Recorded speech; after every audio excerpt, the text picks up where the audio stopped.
It's Rob, the Sapper gardener, representing Essayons Family Garden, with a quick check-in. We've gotten a lot of our plants out. We've got our figs uncovered. We've got our fruit trees moved out of the greenhouse, and I was just going to give everybody a quick look at these. Starting with our figs, which are leafing out very well. And we got a new Meyer lemon we picked up from Lowe's. Not really needed it, but you can never have too many fruit trees. And the figs are all doing well. So we have roughly 3 dozen fruit trees or fruiting plants that we have in containers.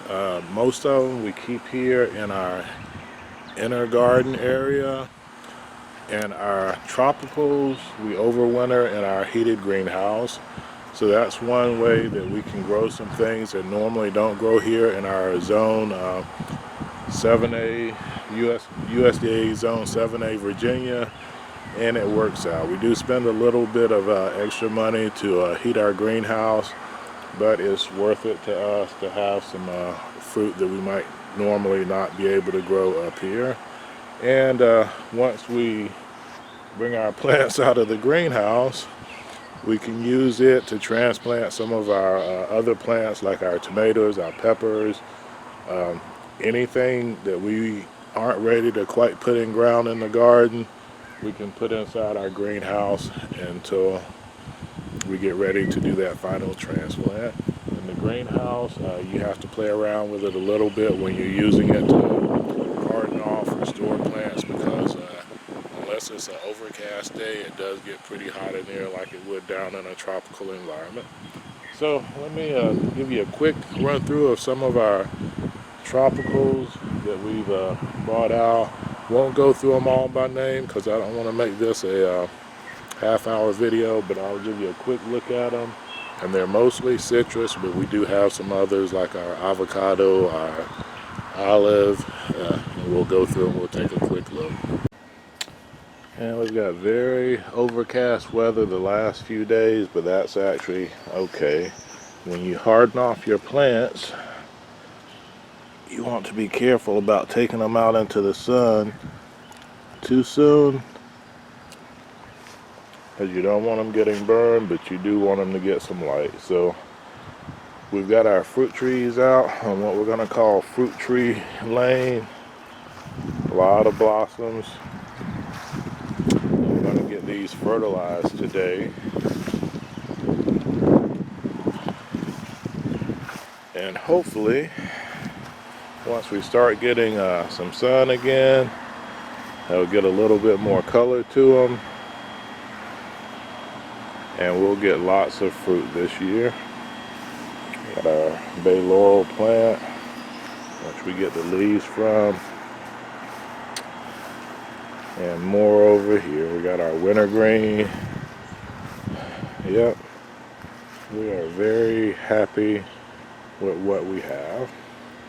And I mentioned in an earlier video, sometimes we have trees that don't leaf out as early as others, where they leaf out slower, but we want to give them all a chance to survive. Like our fig tree here, we got leaf growth on the limbs. We got some new shoots coming up. We got a fig tree over here, which looks like we got some dead branches. Well, I don't know, it's still kind of spongy,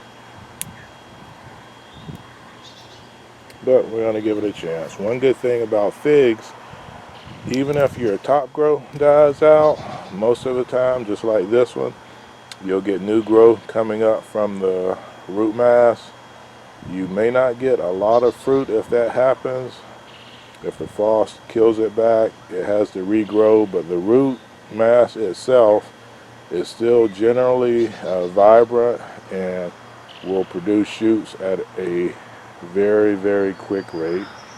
So we'll see how those do.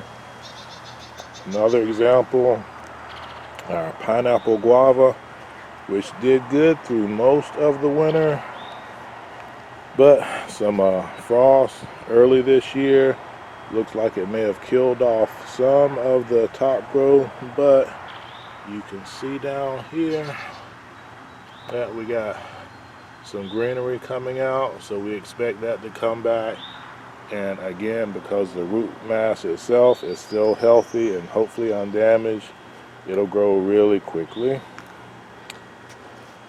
And even though we covered one of these, the one that was uncovered actually seems to be doing the best. And we've got a few more throughout the garden, but we'll see how they do. And our goji berry plant is back and doing great. So just a quick look at some of the fruit trees we've got in the garden. With our olive tree here. And we'll give you guys updates on these as we go along. And I guess one thing I probably did mention, why do we have so many plants in containers? And the answer to that's pretty simple. We do like growing tropicals. We have probably twice as many plants in ground, but those are ones that do well in our grow zone. Our apple trees, our pear trees, our cherry trees, our pecan and almond trees, our plum trees, persimmon, all those are hardy in our grow zone, but we do grow a lot that are not hardy outside in a grow zone like ours, so that's the reason we have so many potted plants. And these are obviously just some of the potted or garden bed fruited plants that we have inside our privacy fence, what we call our inner garden. We'll do a future update on our apple trees, our pear trees, our nut trees. We've got pecan and almond trees, but we'll do those on a better date when we go out to fertilize those. So real quick check-in. Today is Mother's Day. I'm going to get this edited real quick so we can spend the day honoring Mrs. SG, and a little prayer time for the mothers that aren't here. My mother's in heaven, my grandmothers are in heaven. So we'll pray for those mothers who aren't here on earth with us, but we'll try to celebrate the ones that are. So on behalf of the family here at Essayons Family Garden, I'm Rob the Sapper Gardener, saying God bless our great country America, and God bless you wherever you reside around the world. Take care. Sapper out.